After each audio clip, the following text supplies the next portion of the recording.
Osteoarthritis is a burdensome condition that leads to significant deterioration in quality of life. It is estimated to affect more than 500 million individuals worldwide. In the Philippines, it is the second most common musculoskeletal condition, next to rheumatism, with an estimated overall prevalence of 4% per 4 million Filipinos. It affects mostly the middle-aged to elderly population, often overweight or obese, with comorbidities such as hypertension, dyslipidemia, and diabetes. Although there's a wide availability of pharmacologic treatment, more than 50% of OA patients remain to have unsatisfactory pain control. Existing oral NSAIDs such as coxibs pose a risk for CV, renal, and GI side effects, hence can only be taken in short or limited period.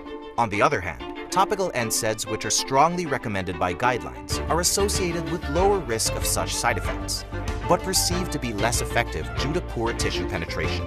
To address the potential side effects from oral NSAIDs such as coxibs and the lack of potency from existing topical NSAIDs such as gel, it is ideal to have a topical NSAID that has high potency, proven to be beneficial in pain and function, and safe for long-term use. Introducing an innovative and first-of-its-kind NSAID patch in the Philippines, Esflurbiprofen Locoa. Esflurbiprofen Locoa has high transdermal absorption and tissue penetration sustained after 24 hours. Esflurbiprofen Locoa showed potent COX inhibition compared to other NSAID patches. Esflurbiprofen Locoa has favorable safety profile in long-term use. Esflurbiprofen Locoa was found to have significant and consistent symptom control up to 52 weeks. Esflurbiprofen Locoa, first-line pharmacological treatment for osteoarthritis with favorable safety profile. Patch the pain, embrace the game.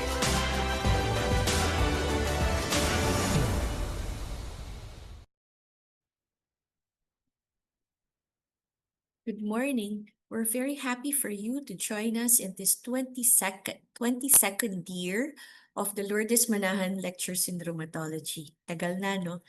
We are now streaming live from the University of the Philippines, Manila.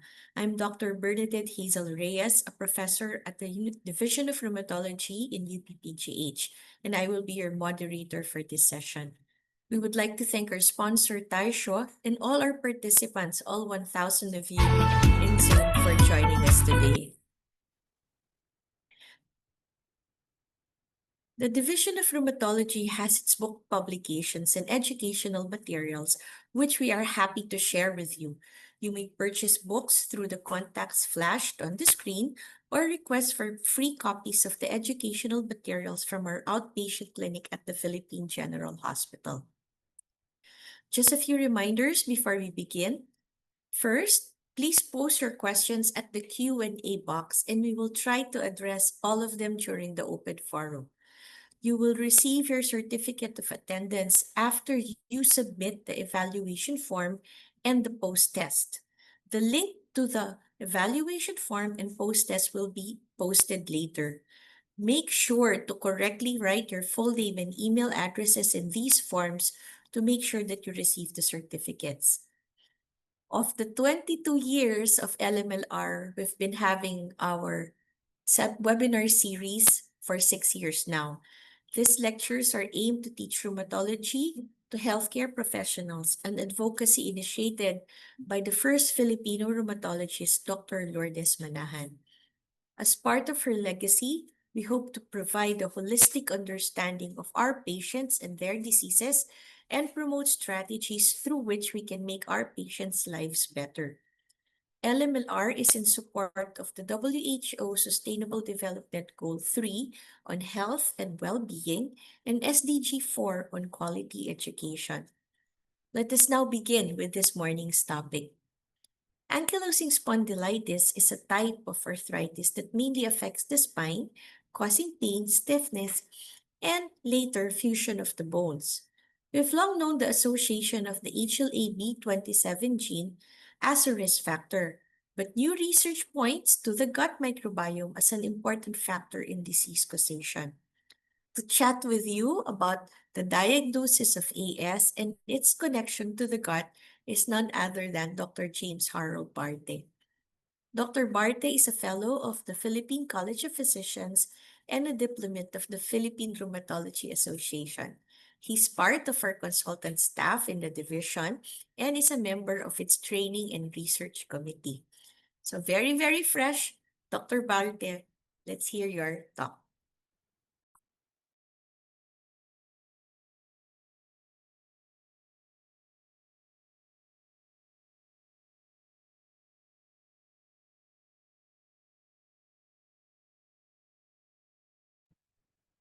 Okay, so good morning, everyone. Thank you po, Ma'am Hazel, for the kind introduction. So our topic today would be spines and signs, recognizing ankylosing spondylitis and the microbiome link. So we're going to focus more on the recognition of the symptoms and the diagnosis of both ankylosing spondylitis and its related diseases, and a short appreciation of the pathogenesis and treatment options in the latter half of the lecture.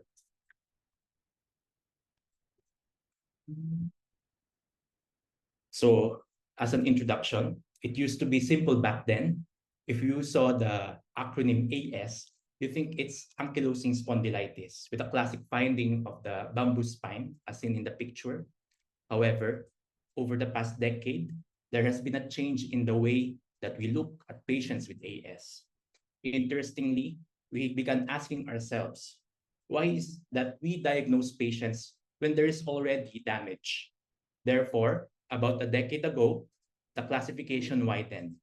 So it is no longer just ankylosing spondylitis with the classic syndesmophytes or the bamboo spine, but now we include patients who may not have these radiologic problems yet, but we know that in the future and later on in their course, they will have these. So this is what we call the non-radiographic axial spondyloarthritis, and it became a bit more popular after the decade. So, but even that, we want to push the boundaries even further and see whether there is an even earlier opportunity for us to diagnose patients. And of course, the common manifestation that is found in both AS and non-radiographic axial SPA is the chronic back pain. But we do know that not all back pain is inflammatory in character. So in a patient with back pain, one of our tasks as rheumatologists, as well as my other co-physicians, is to discern whether that individual has an inflammatory disease or not. So we segue to my first objective for this morning, which is to identify the features of both mechanical and inflammatory back pain. So back pain is widespread in adults. Studies show that up to 20 to 23% of patients or adults worldwide will suffer from a chronic back pain at any point in their time. And the lifetime back pain prevalence is as high as 85% in adults. So this is a global burden of disease study published recently, composing of different population studies from 1980 to 2019, with the following definition of low back pain. And globally, low back pain affected nearly 500 million people in 2020, with 41 million of these occurring in Southeast Asia. And there is a projection of going nearly to 1 billion in 25 years' time. So the causes of back pain are numerous. So first, we have what we call the mechanical back pain. They usually consist of soft tissue disorders, such as the most common muscle spasm or muscle strain, also fibromyalgia or regional pain syndrome.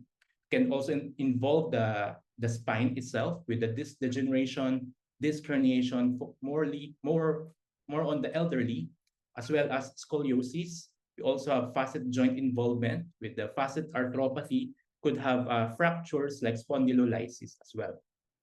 So this composes 90% of all the chronic back pain complaints. But there is a significant subset, a small subset, that are serious causes of back pain. And these are our red flags, including inflammatory back pain. So as you can see in this table, inflammatory back pain is not only just ankylosing spondylitis. It can also affect the other spectrum in the spondyloarthritis diseases, including psoriasis, inflammatory bowel disease, and reactive arthritis. We also have other miscellaneous causes that you need to work up. These include malignancy, infection, and other retroperitoneal disorders like pancreatitis and aortic aneurysm. So here, as you can see, the prevalence of inflammatory back pain is just 5% in the general population compared to the 90% of the mechanical back pain. And as you can see, the current data, prevalence data on AS is just 1%. And this is difficult for us in the Philippines because we do not have any prevalence data locally. So for this is just, I just want to show here in this slide a simple algorithm. If there is a patient who has a low back pain, this is found in the Physician's Guide to Telerheumatology that the Division of Rheumatology has published a couple of years ago. So you can see here that we need to identify certain red flags and then work up and refer to the specialist if they are indeed the serious causes of low back pain. You can also see that mechanical low back pain could also provide, or we need to do another workup or referral to other specialists if they do not improve with the initial management. So this is a summary slide of all of those other serious low back pain, including infection with the persistent back pain, which is present at rest and is exacerbated by activity, with the following other diagnostic clues in the patient's history and the suggested workup. Also, malignancy, wherein there is persistent or progressive back pain that is not alleviated by rest and they are worse at night, with the following diagnostic clues and workup. Also, a vertebral compression fracture, which is usually acute severe back pain, but in elderly, they could be a chronic nagging pain. So those are the ones that have osteoporosis already. We also have cauda equina syndrome, which is more of neuropathic type of pain. So it is a burning sensation in the back with urinary retention, incontinence, and saddle anesthesia. But we will focus on inflammatory back pain. And these are the definition of the IBP in our textbooks. So it is usually a dull, chronic low back pain. Usually it lasts more than 3 months. It is usually insidious in onset, worse in the second part of the night and early part of the morning. And it is associated with morning stiffness that lasts more than 30 minutes. It is usually relieved with exercise or activity and is worsened by rest, which is the opposite of mechanical back pain. And there is improvement by the use of NSAIDs within the first 24 to 48 hours. So this is a guide, an organized guide for us during history taking to take note of when a patient comes in with chronic back pain. So we should know the timeline of the pain. At what age did the pain started? Is there recurrence of the pain? Are there any aggravating or relieving factors? What is the pain pattern in a usual day? Is it usually at night? Does it improve when you first get up in the morning? Or do you have associated morning stiffness that lasts more than 30 minutes? Then we look at the family history of any spondyloarthritis. So because from all of those features, we developed criteria back from 1977 with Kalin et al.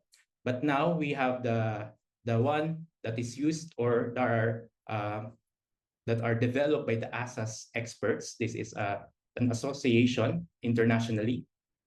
So the most important parts of the inflammatory back pain definition are these 5 in the right side of the screen.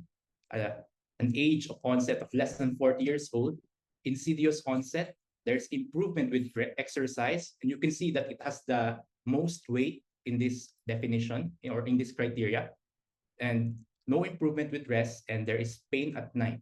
So to be diagnosed or to be classified as inflammatory back pain, at least 4 of these 5 should be present with the following sensitivity and specificity. So in correlation, we can differentiate it from mechanical back pain with the following. So again, the age is usually younger. There's a usual insidious onset lasting more than 3 months. There is persisting morning stiffness, which is different from mechanical back pain, which is usually short-lived. There is common nocturnal pain, and there is improvement with exercise. And in the late findings, we will have loss of back or spinal mobility, and there would be a decrease in chest expansion. And usually the neurologic deficits is rare and maybe could be due to a fracture in the later part of their course. So this is an emerging model of the natural history of eggshell spa in an individual patient. So usually they will present with an inflammatory back pain. Then, as you can see, it has two pathways. It could either spontaneously resolve or it could go to the bigger stream of non-radiographic eggshell spa. So again, the inflammatory back pain, it does not equate already to an eggshell spa or AS because sometimes it can spontaneously resolve. Then it could progress to a non-radiographic eggshell spa. And as you can see, the non-radiographic eggshell spa can persist on its own in the right side, or it can progress to an ankylosing spondylitis.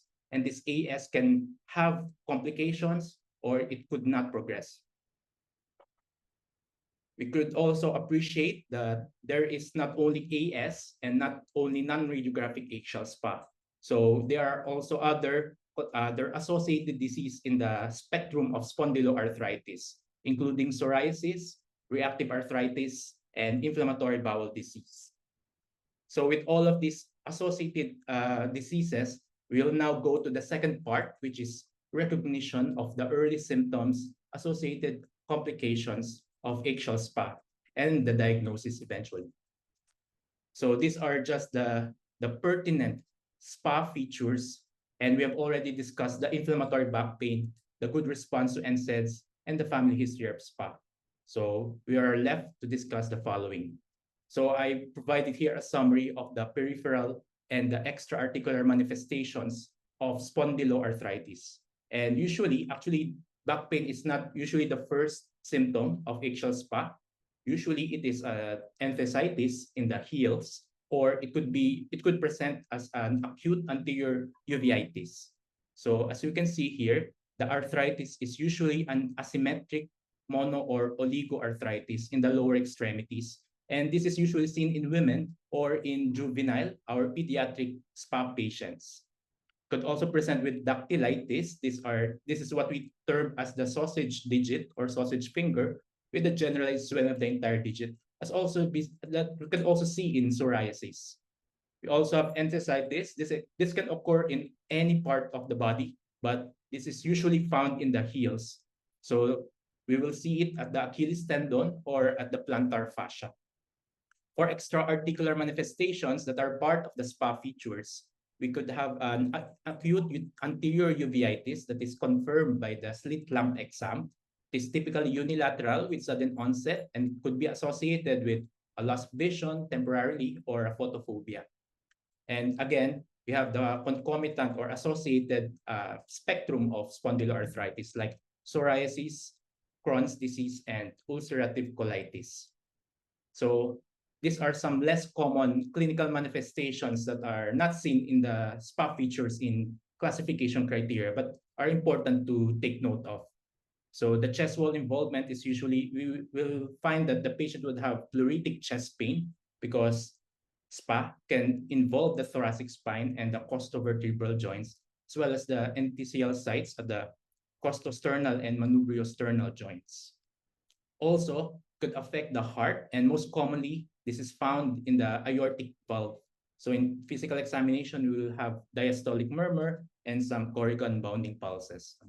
And also for the lungs, it usually involves the apex of the lungs that is usually misdiagnosed as a tuberculosis. So this is common when assessed by a high-resolution CT scan, where we will see upper lobe fibrosis, blebs or cyst formation, and pleural thickening. So aside from the history, we need to know the physical examination. So aside from psoriasis skin lesions, we could have physical measurements that are validated by the ASAS. So this includes the modified Schober. So you can see here, this is the instruction of how to do the modified Schober test. So we mark an imaginary line connecting both the posterior superior iliac spine. Then we place another mark 10 centimeters above. So we measure that. Then we ask the patient to bend forward maximally, and we measure the difference. So normally the distance should increase by at least 1.9 cm. If there is less than this, then there could be an axial SPA, and this is usually a late finding already. A chest expansion could also be done, wherein we measure the difference between a maximal inspiration and expiration in centimeters. And normally, it should be a greater than 2.2 cm, an inch increase. So the measure for kyphosis, the drooping of the neck, is usually done using the occiput to wall and the tragus to wall tests. So these are the instructions and the normal values of both tests. So another part of the SPA features are the laboratory exam as well as evidence of sacroiliitis in the imaging. So for us, the most important laboratory is the HLA-B27 and the CRP, a marker of inflammation. And usually we need first to exclude other causes of elevated CRP before we could diagnose a patient as SPA. And usually it is elevated CRP is common or found in 25 to 40% of axial SPA patients, and they can be used for treatment monitoring. HLA-B27 is the single most important genetic risk factor for the disease. So it is usually found in 6%. So again, 6% of HLA-B27 positive individuals can progress and can have ankylosing spondylitis. Then for the imaging, these are found. I will discuss it further in the next slides. So for the sacroiliitis, usually the plain radiograph evidence can be found later on. So 10 years after the onset of symptoms, we could find radiographic sacroiliitis. And usually the criteria that we could show that there is an evidence of radiographic sacroiliitis is that there is bilateral involvement of at least grade 2, 3, or 4 sacroiliitis, or a unilateral grade 3 or 4 sacroiliitis. So here you could see that there is small erosions and sclerosis in grade 2, while it is not only erosion and sclerosis in grade 3. We could also see pseudo widening in this picture in the grade 3, along with partial ankylosis. For grade 4, it is a complete or full ankylosis already. However, because of that, it is usually a late finding, the radiographic sacroiliitis. Right now, we employ the use of MRI. And here, we need to have two views, specific views, to look for the acute inflammatory lesions, which are the bone marrow edema. So here, using the STEER view, which is usually water sensitive, we will see a bone marrow edema here as hyperintense, no? So it is white signal. And we need to correlate this finding here in this location in the T1 image. So the T1 image is usually fat sensitive, so there is no water here. We will see a hypointense signal or a black part, which is the bone marrow edema. So again, we need to correlate both the STEER and the T1 weighted images of MRI. So if we combine all of these SPA features in the history, in the laboratory HLA-B27 and imaging, we will have the following classification criteria. So here, this is developed in 2009. So in patients with more than 3 months of back pain and age of onset of less than 45 years, and we could actually classify a patient as an ankylosing spondylitis if there's plain radiograph evidence plus one or more SPA features. Or we could classify the patient as non-radiographic axial SPA if the patient has MRI features but negative for plain radiographs, but they have one or more SPA features. Or they could be classified as non-radiographic AXPA. They are positive with the HLA-B27 with 2 or more SPA features. So again, the ASAS classification criteria is used for us to guide in recognizing the non-radiographic forms of the disease so that we could initiate treatment. But there's limitation in this classification criteria. So this is different from a diagnostic criteria. I just want to flash here the difference between a classification and a diagnostic criteria. And for a classification criteria, it should be applied in patients who already have the diagnosis of spondyloarthritis. So we are just concerned in classifying them as AS or non-radiographic. So this is different in a case if we do not have zero, or we have a very low pretest probability, which is what we need in a diagnostic criteria. Because even if the patient has zero probability that they have AS, and we use an MRI, which is highly specific, then the post-test probability will still be zero, or it will still be low. So again, that is the limitation of using a classification criteria. And we should have judicious use of the MRI as well as the HLA-B27. Another difference is that diagnostic criteria allows flexibility for diagnostic confidence. It adds up, it piles up the different features. So again, as you can see in the classification criteria of the ASAs, each SPA feature has similar weight with each other. So there's no increased weight in one specific feature, which we can use to increase our probability that it is an HL SPA.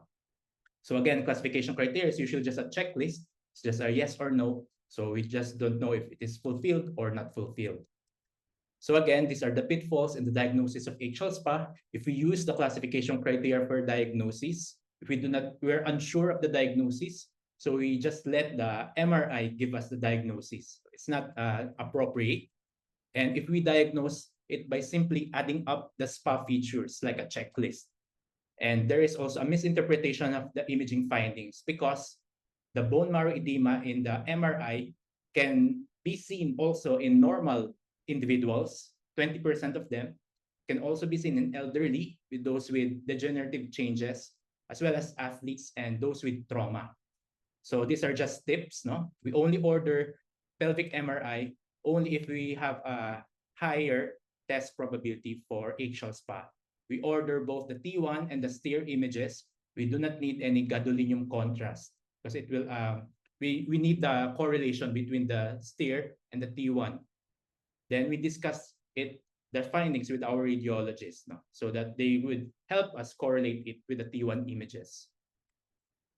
So if we are still doubtful if there is bone marrow edema, then this is a new type of examination or view in the MRI. This is what we call the VIBE, the volume interpolated breath hold examination, wherein there is it uses very thin slices, so we can see more erosions compared to a T1 weighted MRI. So here you could see the delineation between the cartilage and the bone. So we could see already the erosions in the cartilaginous part, wherein usually the erosions here are only seen attached to the bone. So again, this is important for the early part of the disease. You can already see it with the VIBE MRI. So because of this, how should you diagnose HL SPA in daily practice? So I just found this ASAS modified Berlin algorithm that I want to suggest to all of us here. So here, they employ the most practical examination first, which is the plain radiograph, so that we could actually insert, we can differentiate already if there is a late finding of AS already, or if there is HL SPA, which is non-radiographic. So if they are negative for X-ray, we proceed with the presence of SPA features. So usually here, if there are 4 or more, it's already higher probability that it is an HL SPA. For 2 to 3 SPA features, we could employ or order for an HLA-B27. And if it's positive, then it is HL SPA.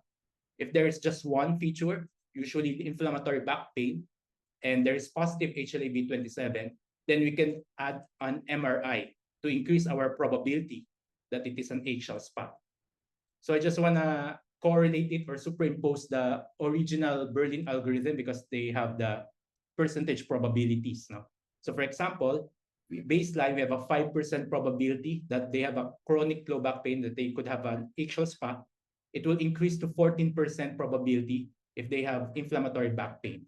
Then it will become 59% if we have positive HLA-B27, then more than 90% already if they have positive MRI. So again, a definite HL SPA based on this algorithm is more than 90% probability, while a probable HL SPA hovers between 80 to 90%. So as you can see, for more than 4 SPA features, it already have a 90 to 95% probability. So again, misdiagnosis, overdiagnosis, and now we also have delay in diagnosis. Again, this is due to poor recognition among healthcare professionals of the features of axial SPA or how they relate with extra-articular manifestations. So for instance, patient comes in with a recurrent red eye. We really don't think of it as just uveitis, no? We need to ask for concomitant low back pain symptoms as well. We have sometimes they discard the diagnosis of axial SPA if they have a negative HLA-B27. Then there are sex and racial disparities. Usually there is a cognitive dissonance that we think of AS as just a disease of a young or a male patient. So we also have a lack of any biomarkers or autoantibody tests compared to RA and SLE. And again, absence of any diagnostic criteria. Also, we have an absence of universal referral recommendations. But I have found here a study, a German study, wherein they use a two-phase strategy in the primary care setting. So if we need to rank which of the features in inflammatory back pain are very important or have the most weight, then these three questions are the ones that we need to ask. Especially in our primary care physicians, they have a lot of things to remember. No, so they could not remember all of the features of inflammatory back pain. So we just need these three questions: a bilateral buttock pain indicating a sacroiliitis, an improvement by movement of the back pain. So this indicates an inflammatory back pain, and the presence of psoriasis. So if there is more than two or more positive, then we refer to the rheumatologist already. And if there's less than two, then the primary care physician can order for an HLA-B27. So as you can see here, half of the patients can already be referred to the rheumatologist without the use of HLA-B27 by just these three questions. So that I end my second objective, and I will now go on to the third and last objective, which is the role of the gut microbiome in the development of axial SPA. So here, because it is development, I just want to focus on the complex interplay between the genetics, the HLA-B27, and some of the environmental factors such as infectious mediators that we can also see in reactive arthritis. We have mechanical stress and gut microbiome.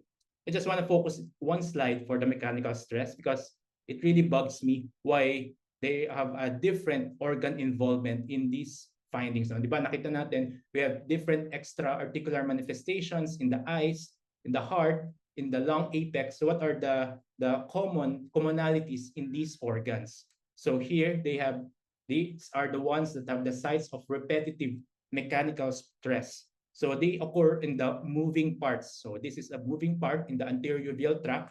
There is a moving part in the aortic valve, in the sphincter, and usually if there is a physical stress in the apex, there could be bleb or cyst formation. For the spine, there is usually bone stress due to the weight distribution. As you can see, if we compare it to our pediatric population, they usually have enthesitis or just lower limb arthritis. But when they grow up, due to the changes in the BMI, changes in the body weight and muscle mass, then it will go to the axial components, so sacroiliac joints and the spine itself. So they will undergo mechanical stress. Now we go to the third environmental factor, which is the gut microbiome. So just a few definitions. So gut microbiome is the collective term for microorganisms colonized in the human gastrointestinal tract, including the symbiotic or the commensal bacteria, the fungi, and viruses. So the gut commensal bacteria is actually known as one of our organs in the body, as the microbial organ, because it is significant and it plays a complex role in the host immune system in the gut mucosa. And these are the common microorganisms found. Usually it is a Bacteroidetes or a Firmicutes. Then these are the functions of the gut microbial homeostasis, which is the stable or balanced state of the gut. So it protects the intestinal mucosa from pathogenic bacteria, most especially Klebsiella pneumoniae in our studies. They convert the food ingredients into useful nutrients. They metabolize foreign objects or chemical substances and drugs. And most importantly, they maintain the integrity of the gut mucosal barrier with the tight junctions. And they also have an important role in the immune homeostasis. So if there is a decrease in the diversity of the species inside the gut, there could be imbalance in the gut microbiome structure and composition, along with dysregulation of the metabolic processes involved. So this is seen in our clinical ankylosing spondylitis patients, where there is what we term as dysbiosis, which is the breakdown of symbiosis. So here, there is a disruption of the intestinal barrier function, which we term as leaky gut, because the tight junctions are altered in such a way that microorganisms, the pathogenic ones, can enter the gut. Then they can activate the intestinal immune system, which could produce subclinical gut inflammation. And this subclinical gut inflammation, which is found in 70% of AS patients, they can progress to another disease entity, the inflammatory bowel disease. So because this is our recognition talk, then I just want to flash here the red flags for inflammatory bowel disease as well. Chronic abdominal pain, chronic diarrhea, nocturnal diarrhea, some abscesses, rectal bleeding, and a family history of IBD. So we do not just find the dysbiosis in the clinical AS, but we also see in research or studies, they can also be seen in early phase of the AS, in the preclinical AS. Sometimes the subclinical gut inflammation itself triggers the dysbiosis. So this is from what we understand as a gut joint axis. So here, because of the alteration in the microbiomes, the activated Paneth cells will produce IL-23 along with IL-17 in its axis, and this can increase the production of cytokines in pro-inflammatory cells, along with other metalloproteinase and chemokines. There are other associated cells like the innate lymphoid cells and the MIIT cells, along with the gamma delta T cells and iNKT cells, producing a lot of IL-17. And the macrophages, they can increase or the secretion of TNF as well. So here, the IL-17 and the cells can migrate to the blood, and with the use of addition molecules such as integrin, they can go and travel to the joint. So this could be the enthesial sites, this can be the spine, this can be peripheral joints, causing arthritis. So again, we have a separate IL-17 axis that is targeted in the joint, and we have a separate IL-17 axis targeted in the gut. And there could be a correlation between the two. So a subclinical gut inflammation can produce or can worsen AS with this model.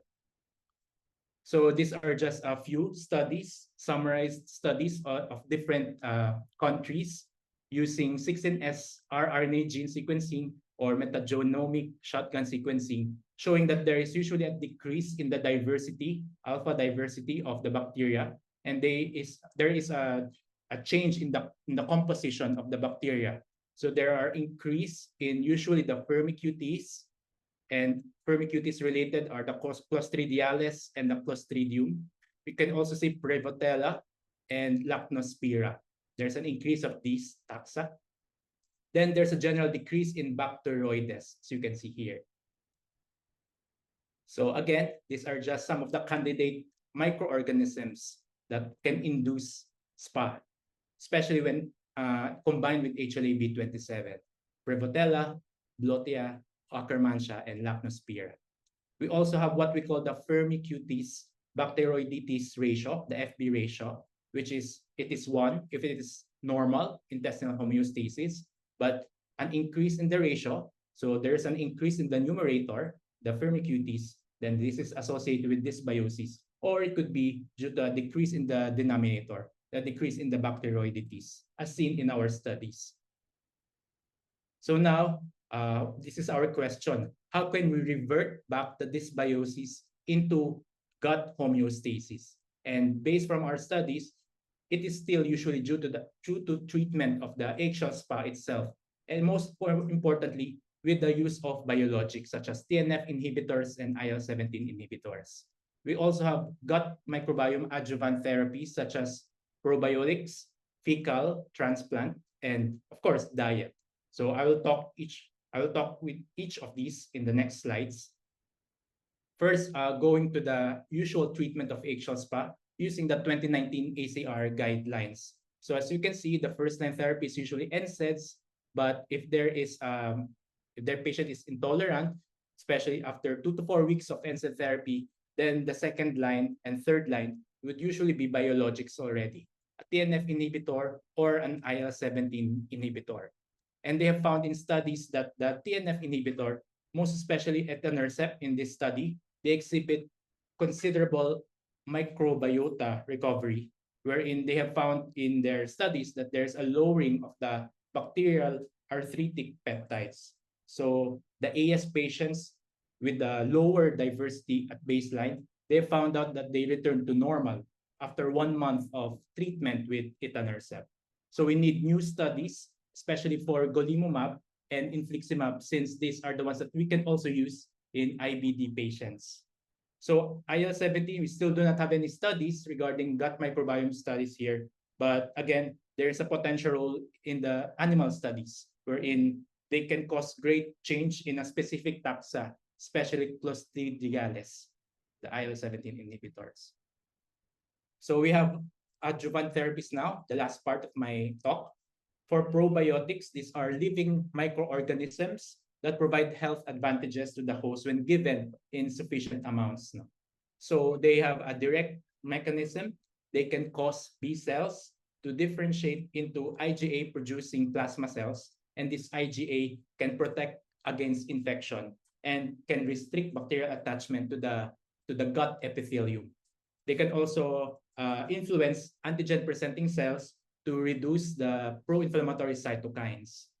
Some of the metabolites of the probiotics, such as the short-chain fatty acids, can also have a role in the intestinal epithelial barrier and regulation of the mucous layer, as well as some anti-inflammatory and antibacterial effects. So it's really hard if we can recommend probiotics in eggshell spa, because currently we do not have many studies regarding probiotics, not just in AS, but even in IBD, in inflammatory bowel disease. So I just saw this systematic review of the effects of probiotic administration in inflammatory arthritis. So majority of the cases here are rheumatoid arthritis, and only four were spa patients. No? And as you can see, there's a difference in the design. There's a difference in how they utilize the dosages of the probiotics. There's a difference in the composition of the probiotic strains found in the different studies. Some are not even specified. So again, these are limitations for spa currently.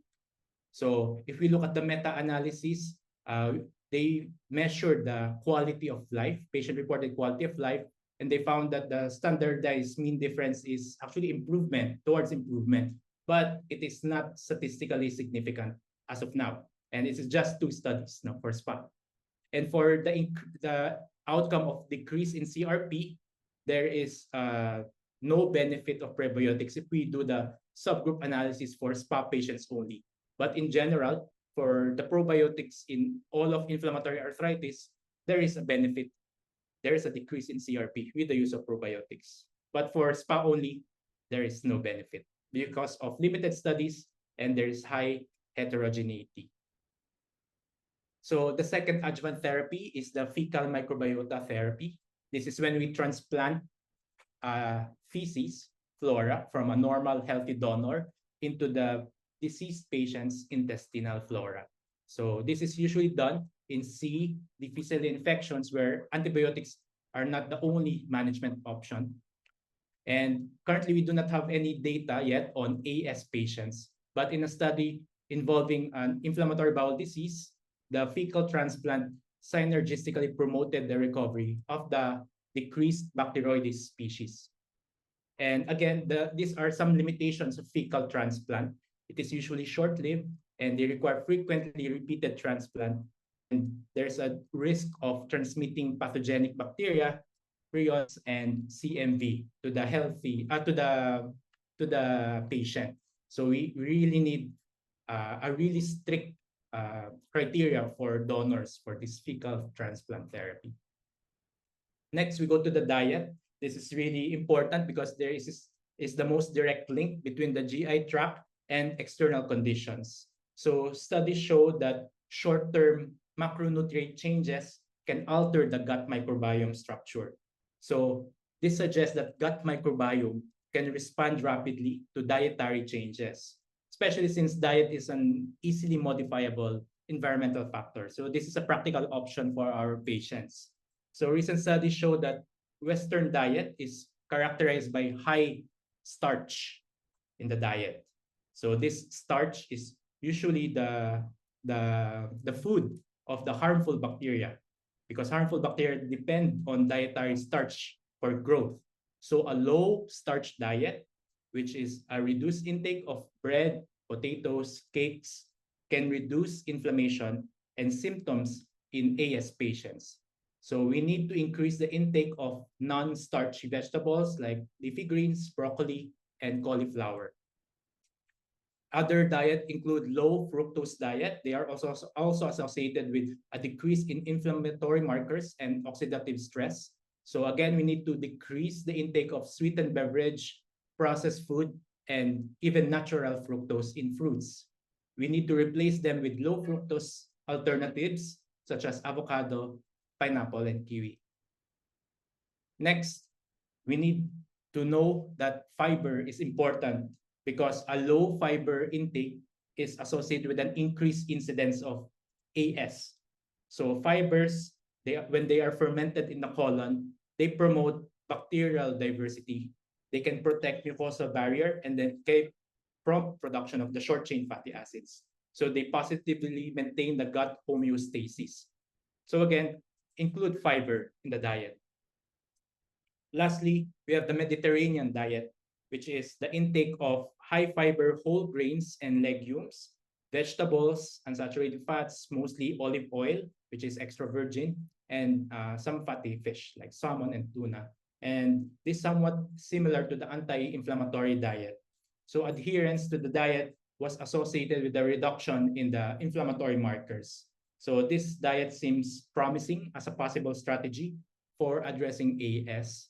So I just want to show here, project here the Mediterranean diet for our patients. So we need to eat a lot of these, and we need to limit red meat and sweets. And we need to increase the fiber. We need to decrease the starch and the fructose in the diet. So with that, my key points are as follows. So eggshell SPA, the AS and non-radiographic eggshell SPA can generally be diagnosed on different features: clinical, laboratory, imaging findings. And the inability to reach an accurate diagnosis can lead to treatment delays and worse disease outcomes. And contributory to this is the lack of any diagnostic criteria and the misuse of the available classification criteria. There is increasing evidence that gut microbiomes are involved in the pathogenesis of eggshell SPA, and new adjuvant microbiome therapies along with diet change can help in the prevention and treatment of SPA. So these are my references, and thank you for listening. Thank you very much, Dr. Barte, for your very interesting lecture. No? While Yes, you're ma'am. catching Thank your you. breath, let me just highlight a few points. Mahaba, no, yung talk ni Dr. Barte. Unang-una, you emphasize that the suspicion for AS can actually be recognized just using a very good history, right? Very good history is very Very important, good ma'am. history. Yes, And of these, yung important things to remember is the presence of buttock pain, which often is symmetrical, history of psoriasis or presence of psoriasis in the patient or in the family, and morning stiffness, meaning hindi nag-i-improve sa pahinga ang back pain. It gets diba? worse Yes, as the mabaliktad siya, patient ma'am. wakes in. No? Very important yon for our Very audience to remember. Tapos you also talked about factors that can contribute to delay in diagnosis. Thank you as well for underscoring that AS is not just a disease of men. And a lot of women with AS, in fact, Sometimes the initial diagnosis is dysmenorrhea because it's recurrent low back pain. But in fact, if you ask the other symptoms, like morning stiffness especially, it's very, very helpful. And then, of course, the correct use of imaging, of lab work, and finally, the recognition of dysbiosis or gut abnormalities as a contributing factor. I hope nakahinga ka na. So now we're going to ask some questions from our audience. They want to know if there's any particular groups who are more at risk for ankylosing spondylitis. Based on studies, ma'am, usually mga prospective studies, those that progress to non-radiographic axial SPA are usually those with positive CRP. They have a high CRP levels. Some are male sex, and sometimes if there is a presence of sacroiliitis early on, then there could be increased risk for this. Especially, important din po ma'am yung family history. The patient Yes. has a first degree or second degree relative, then I think those are the ones that we need to know. We need to have an increased suspicion for an axial SPA. So, okay, that's important to remember. They have a family history of ankylosing spondylitis, whether diagnosed or undiagnosed. Yes, ma'am. Minsan undiagnosed yung family. And if a patient presents with inflammatory back pain, not yet AS, but with high inflammatory markers, specifically CRP, they're the ones we really need to watch out for. Remember, to our audience, I hope you remember the reverse and the stream. No? Not everybody who starts out with back pain necessarily ends with AS, but we have to know whom to monitor closer. Thank you for that. And this is, I think, something you emphasize. Does negative HLA-B27 mean that it's not AS? No, ma'am. So again, HLA-B27 that are positive individuals becomes AS in 6% lang po siya, ma'am, in the general population. So again, there's a significant proportion of AS patients that do not have HLA-B27. And sometimes if there is HLA-B27 positive with the back pain, 22% of these patients will have AS. So just a fewer than 1 in 10 individuals possessing HLA-B27 can develop the disease, ma'am. So two not things, necessarily. right? Yes. Yes, ma'am. Two things. Just because you have HLA-B27 and have some back pain does not mean your back pain is AS. But just the same, if the back pain is very characteristic, even if the HLA-B27 is negative, there can still be a small chance that it is AS. And those are the subset that we need, ma'am, the MRI findings, no? If we want to Yes. look at it in the early phase of the disease. So yun yung mga kailangan talaga nating i-pursue. And probably at the start, we have to tell the patient we need to be a bit more patient in waiting out how the disease progresses. Very interesting question. Okay, this one is transitioning to gut microbiome. We talked about the effect of the gut dysbiosis in terms of inflammation. But the question is, in the first place, what changes the gut? What causes these abnormalities in the gut microbiome? So what causes the changes in the gut microbiome in the first place, ma'am? No? In the first place. There are actually, ma'am, yun po yung mga sinesearch ko talaga, yung mga research ko, if there are any studies knowing if it is the triggering or it is the initiating factor. But I couldn't find any studies regarding that. But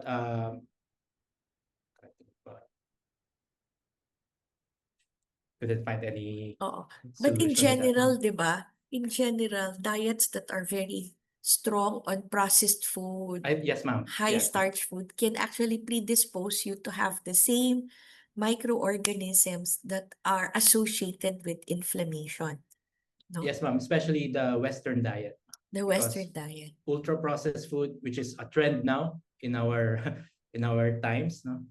And those are prepackaged food. They are high in the starch, high in sugar, which are the ones that are being fed on by the pathogenic microorganisms.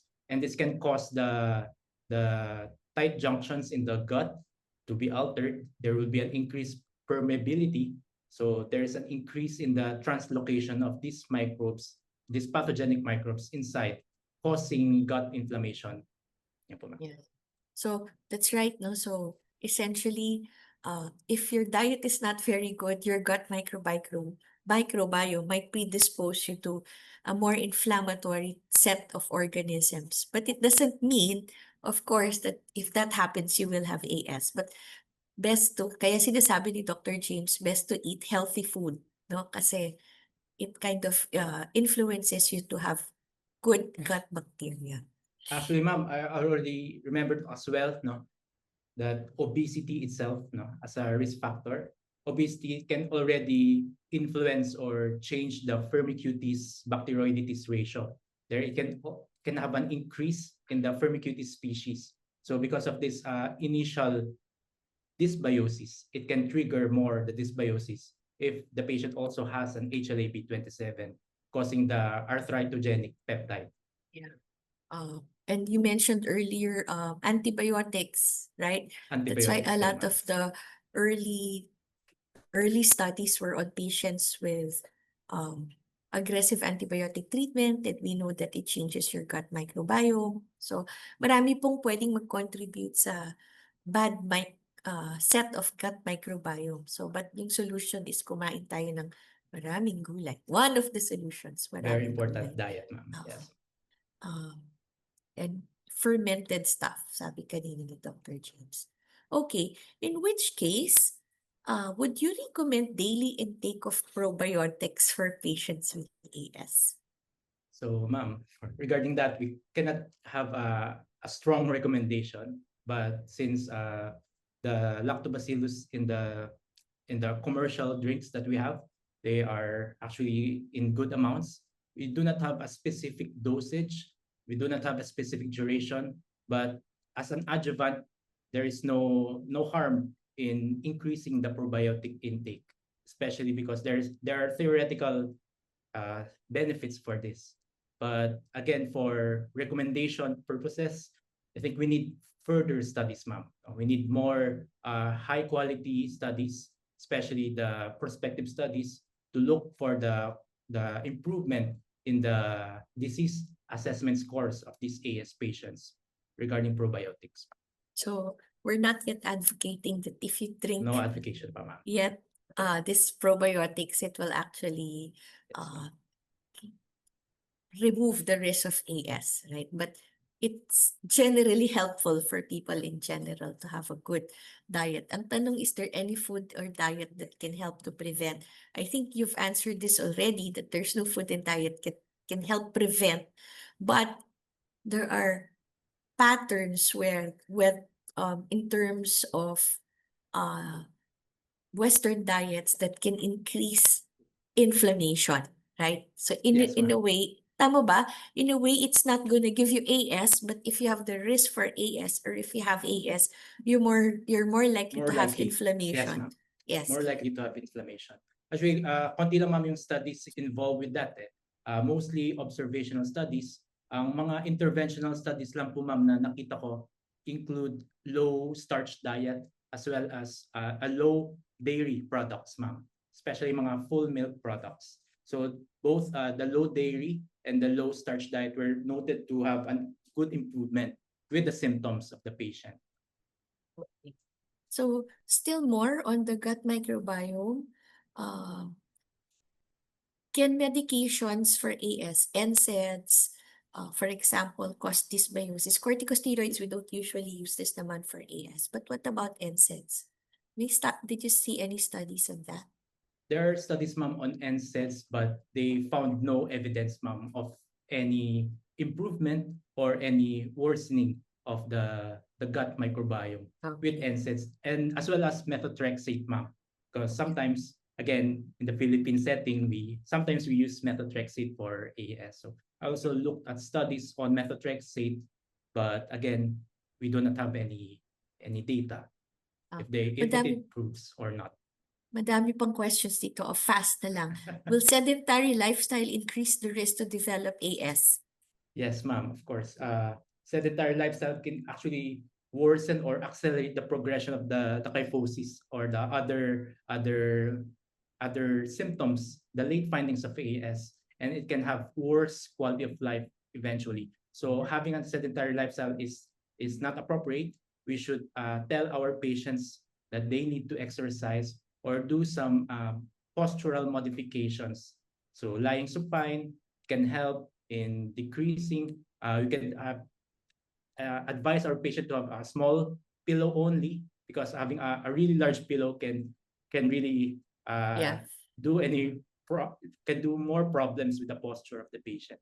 Yeah. Yes, ma'am. Okay, so if you have AS, you are advised to exercise. Advice, ma'am. Very important. So from the primary care level, spotting AS early, I think Dr. James identified 3 symptoms that we need to ask further: buttock pain, stiffness of the back when waking up in the morning, and With history of improvement with psoriasis. yes, ma'am. With improvement With with rest, improvement right? with activity and Activity, ma'am. psoriasis. With Yeah. activity, yes. Ito, may nagkukonsulta na sa atin. 7 to 8 years ago, I was diagnosed with uveitis. I just learned that there's a correlation between uveitis and AS. And sometimes, he suffers from low back pain lasting 2 to 3 days.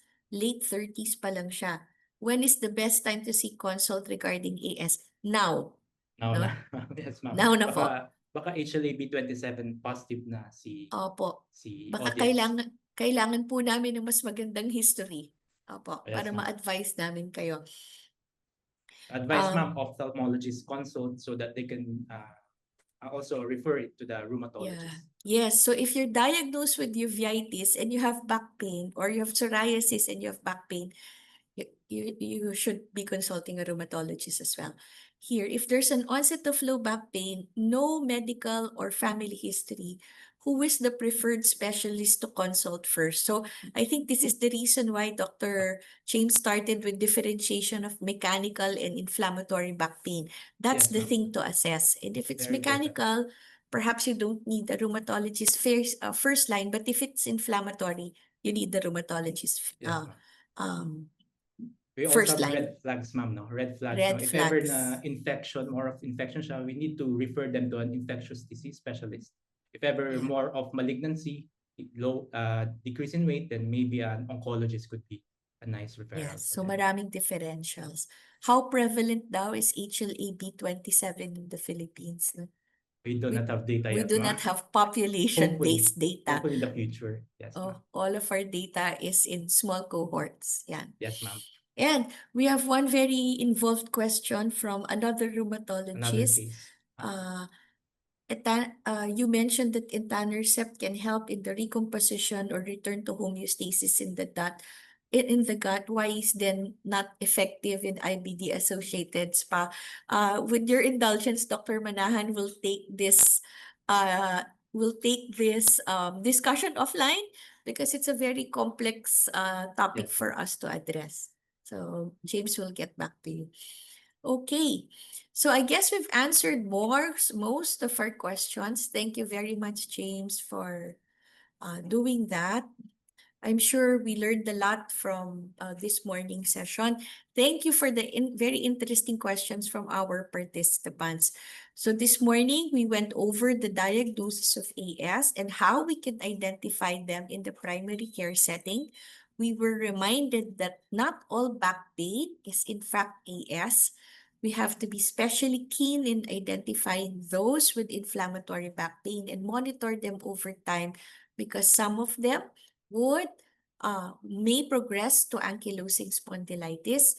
That in patients in inflammatory back pain, what we eat or what's in our gut matters, and therefore having good diet is one of the things that we need to advise our patients with ankylosing spondylitis or those with inflammatory back pain. So we talked also about what are the factors that can cause gut dysbiosis. Okay, maraming learning. Please be reminded that the link for today's seminar, the evaluation link, is already there in the chat box. To avoid any inconvenience, make sure that you write your complete name and the correct email address where you want your certificate to be sent. No? Minsan po, nagkakamali yung email address, that's why it's not sent to you. We would like to thank our magigiting members from the IMS or JM for the tech support. Thank you for working with us for the past 6 years. And also our sponsor, of course, Taisho, for enabling this webinar to happen. Thank you all for joining us in today's webinar. We hope to see all of you for another informative and interesting lectures in rheumatology for the LMLR 2025 series. Have a great afternoon, everyone. Thank you, Dr. Barte. Thank you po, Ma'am Hayes.